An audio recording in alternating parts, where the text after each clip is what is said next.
prepared yet. You need to try and pick off the units as... Look at the shields on the mark. Oh my god, the ball is gonna take him.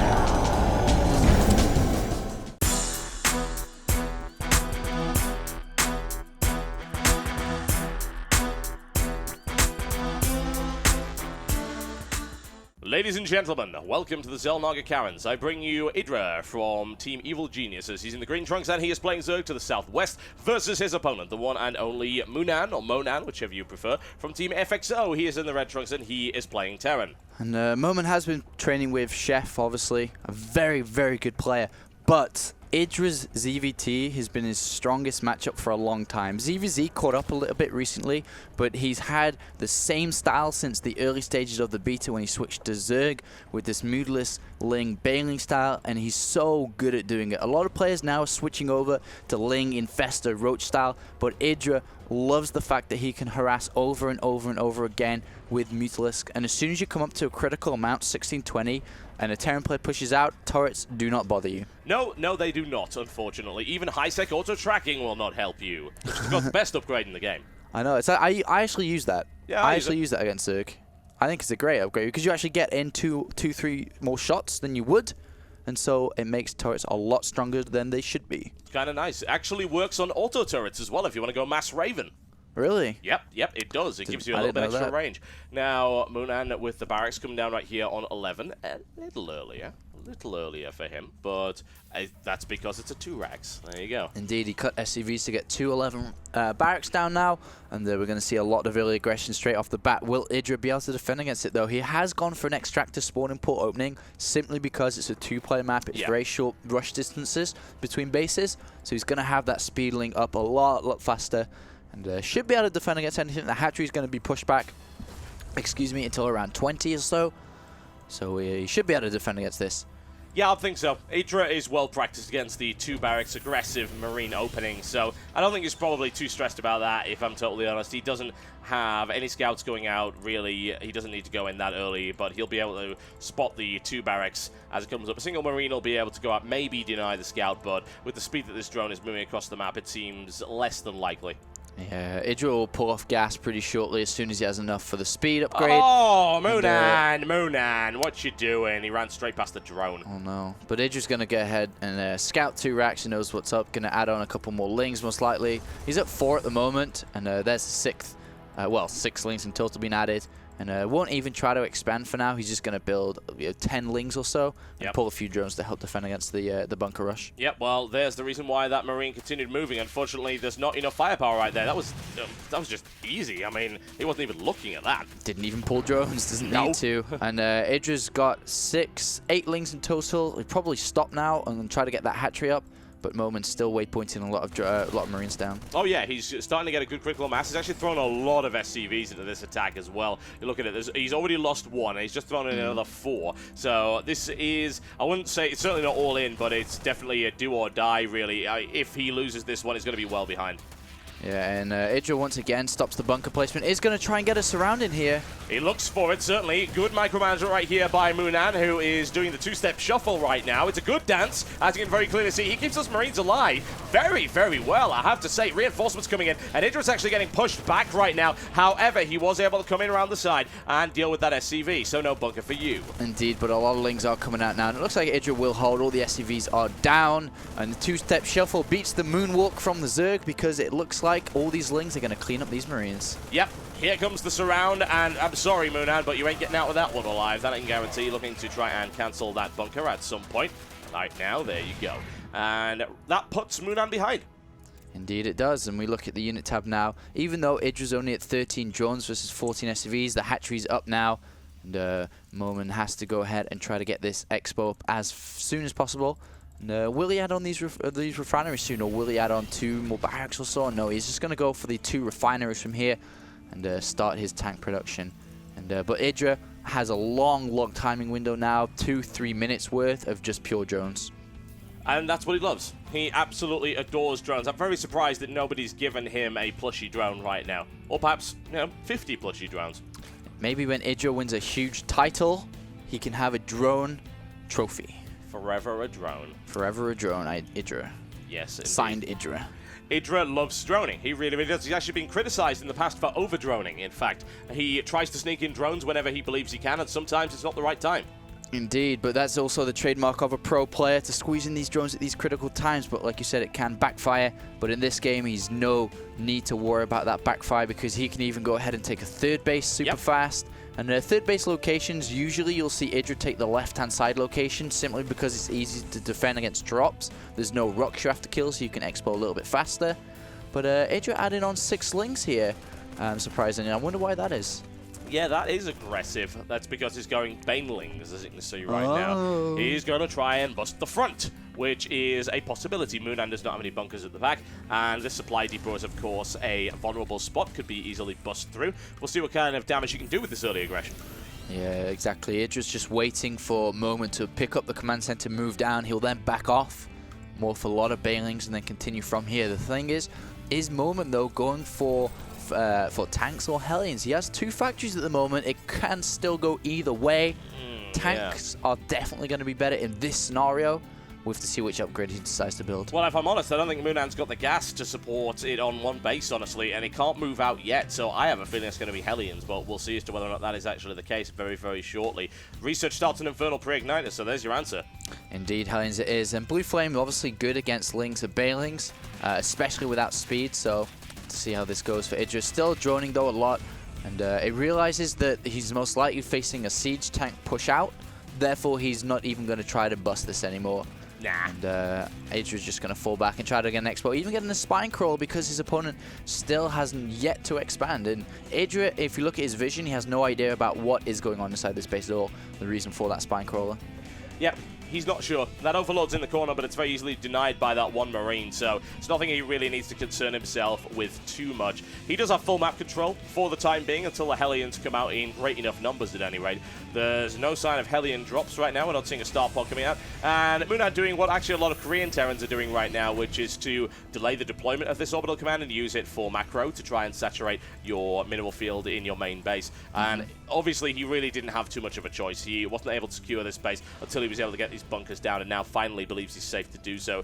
But I would definitely be worried about what IdrA's got coming up in the box. What's in the box? It's going to actually be Mutalisk by the looks of it. And now Moment's pushing out with a lot of Blue Flame Hellions and Marines. This could catch IdrA off by surprise. A lot of Lings are being morphed. It's all going to come down to the micro of these Hellions. Will they be able to pick off more than they're worth? And we'll have to see now as he comes down. A lot of Banelings have been morphed though as well. Spine Crawls added. Will it be enough? Yep, he's being driven away by that single Baneling. Nice little bit of play there by IdrA. It's all about the delaying tactics, folks. He wants to try and hold on until he can get more Banelings in the field. And the Marines look like they're going to get surrounded right here. mOoNan needs to move away immediately. It's a reasonable split, but oh dear, that was not pleasant. Once again, Moment shut down, and fighting on creep is the worst thing you can ever do. Even though you have Hellions and Marines, you can just get such an easy surround with Speedlings on creep. And now he's actually got to fall back again and try to do something else. Can't really do too much damage. He's got to be careful. We'll try to pick off some creep tumors here. Oh my, ouchie, ouchie time is what that is called in the scientific community. mOoNan taking a massive amount of damage, and a good surround right there by IdrA. Loses an awful lot of units there, mOoNan did in fact. 2 very, very damaged Hellions in that group as well. So he tries to clear out some of the creep, which is certainly going to help him, but I'm more concerned about that Mutalisk production. It's looking very unpleasant. And we don't have, well, the engineering bay just now finished. We don't have any turrets yet, so they could potentially do a lot of damage. IdrA forced to build a 3rd queen because of the amount of creep tumors that have been kicked off the map, and he can finally get this 3rd base up. You can never really get a 3rd base up against Terran anymore before you go Spire, simply because drop harassment and timing attacks completely shut that out, especially on this map. Because of the way it's set up with the cliff and so on above that 3rd base. But in come these dangerous, dangerous bats. Bats! Six bats! Or prawns with wings. Yes, I'm Count Dracula. Let's do some damage. That's what he's looking for right now. Eliminating that missile turret very, very easily into the mineral line. Ouch! That is expensive. A lot of SCVs going down here. He's going to get the turret up and repair it, but did lose a lot of SCVs there. IdrA's going to swing around to the natural. Turret is up, but still SCVs to be picked off. Yeah, he's looking for it, and there are plenty of opportunities for wonderful harassment. And it's forcing mOoNan backwards, who inexplicably is moving away with those Hellions, I suppose because he's a little bit scared of getting them picked off by the Mutas, but he then rapidly realizing flamethrowers not so much used against bats. At least not in this particular scenario. We're going to call them bats for the rest of the match, aren't we? That's terrible terminology. IdrA is the Batman. He is. He is the goddamn Batman, and he picks off 2 Hellions in the process. Oh dear. They're hiding. He misses it. They're not getting away. It's not going to happen. There we go. He picks off one, and he takes off the second quite nicely. He demands full map control and respect, ladies and gentlemen, and he's going to get it. And now IdrA's going to take the both extractors on that 3rd base, gearing up to take a 4th base on the gold as well, just macroing the best he can, getting his economy up. We're 1-8 food now for IdrA versus a 78 supply capped mOoNan. Not good at all, even though he has got +1 just about to finish and can start +2 soon for his Marines. IdrA in once again the driving seat. Yep, and that's exactly where he likes to be, and he should be able to do a good job of doing just that. He could pick up a free supply depot right here. Indeed. He loves supply depots. You know, he'll eat them whenever he gets the opportunity. There we go, there's freebie, and that's going to be a free refinery as well. That's not going to help, especially considering there's a likelihood of Thor production to deal with these mutas. Yeah, and it's going to cut the siege tanks down, not directly, but indirectly. Simply just killing off the refinery is going to slow your gas intake, therefore the tanks are just going to... The count's going to be a lot lower now, and we do have +2 starting, +2 also for the Mutalisk in production, +1 for the Lings as well, and the 4th base are almost up about 50% now for IdrA. My oh my, things are looking absolutely fantastic for IdrA at the moment, as mOoNan is boxed into that base, playing highly defensively. Infestation Pit now started for IdrA as well. He is feeling it for the time being. Those Marines are not where they want to be. That's all I can very clearly say about that. Bit of a donation. Yep. Donation to the IdrA charity, the IdrA Foundation. I can't imagine what that's actually to benefit. I think the IdrA Foundation probably benefits IdrA and nobody else at this point. It's not nice. Well, that barracks is on fire right now, and we're looking at a Mutalisk count of 20 and 4 more in production. IdrA, with this +2 upgrade, is going to be able to roll over pretty much anything at this point. Yeah, and mOoNan needs to push out soon. He needs to take a 3rd base, otherwise he's just going to fall a victim to IdrA in this game. IdrA taking a 5th base now on the left-hand side, just completely steamrolling this game. And now mOoNan's going to try and move out, but as soon as he does, guess what? Mutalisks. Yes, indeed, a swarm. They will blot out the sun. And then mOoNan will die in the shade, which is not ideal for him, I have to say. Even with that +1 upgrade, even with the stim, this is going to be unpleasant. He wants to take the gold. He actually needs to take the gold, so he really has no choice. I mean, he couldn't just keep mining out this natural right here and expect to stay ahead of the one and only IdrA, who is now swarming in as much as possible. Admittedly, it's going to be kind of difficult to attack with those 4 siege tanks, but it depends whether or not mOoNan can be drawn out of position. Indeed, and it looks like IdrA does not care, Total Biscuit. No, he cares not for your flippantry and nonsense. There's the Baneling detonation of the clear on 1, 2, and 3 tanks. And it looks like IdrA is going to be driven away, taking a lot of damage, but honestly, he can afford that. Yeah, I mean, it was a very sloppy attack by IdrA, but he, like you said, he can afford to do it. Now the siege tank is, we only have 2 now. It was like 5 before. The Marines are very damaged. There's no medivacs out. So good attack by IdrA.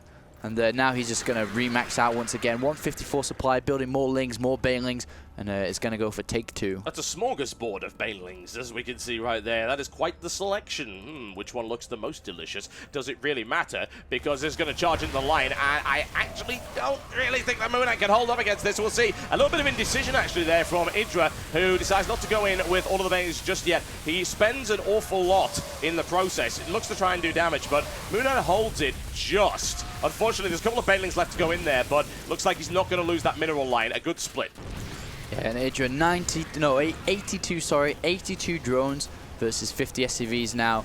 And IdrA just pushing mOoNan down, 82 supply versus IdrA's 135 now. 40 Lings in production. He's got the 4th base up and running on the left-hand side. There's nothing IdrA can do now to almost lose this game. I don't know. He's just going to waypoint all these units down. We have the Great Aspire in production now. Infestors are out. The Pathogen Glands have been upgraded. IdrA just completely steamrolling, showing his strength, showing us why he was the IGN Season 1 champion. Yeah, I don't think there's any doubt about this. I mean, throwing this away would require a special kind of terrible. And at this point, I don't think IdrA's in any position to have that happen to him at all. And people have always said that the greatest enemy of IdrA has to be IdrA, but he's looking entirely cool and confident and displaying his trademark mechanics this entire game. Unless he managed to pull a GG and quit out the game, there's no way for him to lose this. We have a Ling counterattack now in the natural of moment, doing a lot of damage to the SCVs and the supply depots. And Mutalisk are coming around to harass the gold at the same time. A smart move. He was able to pull away those Thors, which was the critical thing. And, of course, Thors will take ages to get over there. He tries to pick off the Planetary Fortress, which is, of course, very heavily armored, taking a lot of missile fire from the ground right there. But once again, if he's able to economically harass his opponent and prevent his opponent from building a critical mass, then he should be absolutely fine. I guess IdrA's mother didn't teach him not to play with his food, Total Biscuit. Well, apparently not. He is doing just that right now. He seems so calm and relaxed this entire game. He hasn't been making errors at all. Occasional, we say sloppy, but in reality for IdrA, it's simple mathematics. He knows he can batter his opponent into submission, so he's going to do just that. He's probably listening to slow jazz, texting his girlfriend, probably watching YouTube on the second monitor right now. Laid back. Just with his laid mind back. on his minerals and his minerals on his mind. He's got the window open, the breeze is coming in, flapping his hair up. Yes, yeah, I can imagine. No, that's horrible images. No, don't, no! God damn it, Apollo, why do you do this to me? He's got his shoes and socks kicked off. He's just chilling out. Well, that's going to upset everybody. You can't do that in a pro situation. That's unacceptable. Broodlord's now moving in, which could be the death of mOoNan, to be quite honest. The Viking count is, well, none. So, what's he going to do against these Broodlords? Not a huge amount. There's no ghosts, there's no Vikings, there's nothing he can do. There's a drop on the left-hand side. No, there isn't. Down. Yeah. No, what drop? What are you talking about? Yeah. No, I don't really think mOoNan has this somehow. That third base is going down very, very easily. Level 3 upgrade coming up right there as well. Even the Broodlings have a +2 melee upgrade. That two-part component attack, very benefited by the upgrade count. Thors try and shell, but Thors don't do a huge amount of damage to Broodlords. There's the swarm of fungal growth to finish it off, and honestly, mOoNan is getting absolutely annihilated. There's nothing left. The gold base is going to go down surely. SCVs are repairing it, so it's staying alive just a little bit, but will eventually go down. And there's nothing here. 90 food now for mOoNan versus the monstrous 184 for IdrA now. There goes the Planetary Fortress, and that might be the sign of a good game as far as I'm concerned. And IdrA will push forward and clean everything up. And mOoNan is really kind of desperate right now. He doesn't have a huge amount that he can do. The Mutalisks went into the line, did big damage to his economy, and he has nowhere to go. Yeah, nowhere he's to hanging run. on. He doesn't want to really go down to the loser bracket at all. And IdrA just completely controlling this. He's going to swarm in one last time with all these Lings, all these units, and there's pretty much nothing here. One final desperate stim, but that stim What you forces gonna a do GG. when he comes for you, folks? There we go. GG. That's 2-0 in this best of 3 series for IdrA. An excellent example of serve play right there. Moves on to the next stage, and congratulations to IdrA in the early stages of this tournament. And we'll have to see who he plays next. But that game was so one-sided, Total Biscuit. I feel sorry for mOoNan. It wasn't even that game, sorry. What am I saying? The entire series was really one-sided. I mean, IdrA had complete control the entire time. It's nice to be able to look and say, well, what could mOoNan have really done in order to come back from that? And the answer is, there were so many moments where IdrA just had complete control. It doesn't come down to just one thing. It's like the only way he could have beaten IdrA was to play vastly better than IdrA, which he didn't do. So it sounds simplistic, but what else are you going to say? I don't know. I wonder if mOoNan's nerves got to him, because he's never played against IdrA before, and IdRA's such a dominant force that unless you win a game against him before this, but if you've never had a record against IdrA, then you're in trouble, I think. Because that kind of mentality is like, oh my god, it's EG IdrA, he was so long in Korea. Terrifying. But as soon as you take a game off him, you're like, oh, it's actually easy to beat IdrA. And then you continue from there. Yeah, and you're that's what's confidence. actually happening right now with a lot of players in the European scene, in the North American scene. When IdrA was in Korea in the GSL, nobody could touch him outside. Yeah. But now he's back, now he's competing in all these international tournaments. Players are seeing that he's not indestructible. Oh yeah, they're doing damage to him. In fact, I believe one of your teammates actually beat him in a tournament by the name of DreamHack. People may be aware of that. Indeed. Murs. Yeah, he did a very good job. He actually lost his first game in a very similar manner to this. He got completely outplayed. And then he just came back and demolished it. And especially if you know IdRA's style, it's very easily exploitable. So we'll have to see how IdrA does progress in the rest of this tournament. Indeed. No doubt he'll do very, very well, as IdrA tends to do, and we will be back with more StarCraft action very shortly, folks. My name is Total Biscuit. And I am the Apollo. And you are watching IGN Pro League Season 2.